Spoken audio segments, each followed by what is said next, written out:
Marijuana is not harmless, and anyone who says otherwise is dangerously misinformed. I've smoked weed every day for most of my life. I've always believed it to be a safer alternative to drinking alcohol. People say it all the time, nobody has died from smoking too much weed, you can't get addicted to marijuana. I truly believed these things. But I was addicted, and I almost didn't make it to my 30th birthday today because of it. The fact that I needed to smoke every day just to feel normal is testament enough. I wasn't smoking to get high anymore, I was smoking just to start my day. I felt like I couldn't function without it. I couldn't function at all, and I'm only realizing this now. I wasted 15 years of my life being stoned and depressed on the couch. I had no desire to do anything that made me happy, I had no desire to do anything at all. Because of weed, I settled for mediocrity every day for 15 years.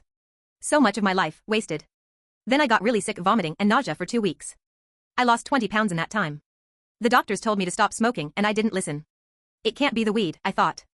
It's harmless. I choked it up to a bad bottle of wine. A couple months later, it happened again. This time, vomiting for 5 days. Again, I thought it was just a bad hangover and went to the doctor in hopes of getting in 4 to restore my fluids. The doctor had one feel of my chest and I was rushed to the ER with subcutaneous emphysema as a result of cannabis hyperemesis syndrome.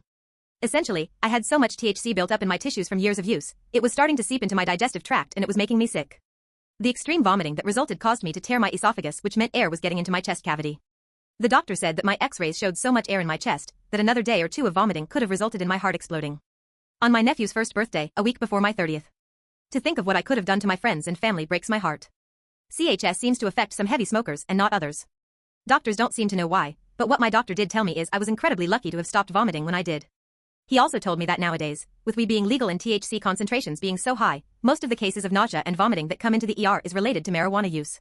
Weed is not a harmless plant. It's still a drug, and like any drug there are consequences to its use. We need to be more honest about what these dangers are, both physically and mentally, especially with young people. I almost destroyed so many lives because of my habit. I could have ruined my nephew's birthday for everyone, forever. I've already wasted so many of my best years being stoned. I'm quitting cold turkey. I'm not touching the stuff again. I'm just sorry it took this long. I'm celebrating my 30th birthday today sober and I've never been more excited about life. If you've been thinking about quitting, take this as a sign.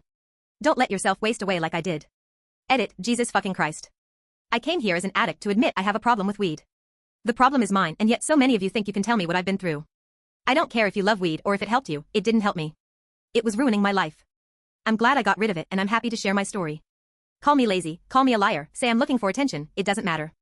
I feel better today because I cut weed out of my life. I have no intention of going back. I'm not saying the drug is evil, but what I am saying is we should be honest with ourselves and recognize that like any other drug, weed affects everyone differently and people have and will continue to get sick from it. To say otherwise is crazy. CHS is real, people have died. It's interesting how many people are experts when it comes to marijuana. Listening to a Joe Rogan podcast doesn't make you an expert. If you're happy being a stoner, be a fucking stoner. In these comments there are enough stories to prove it's not the miracle drug so many of you are defending it to be. If you're trying to quit, please DM me. I'll cheer you on.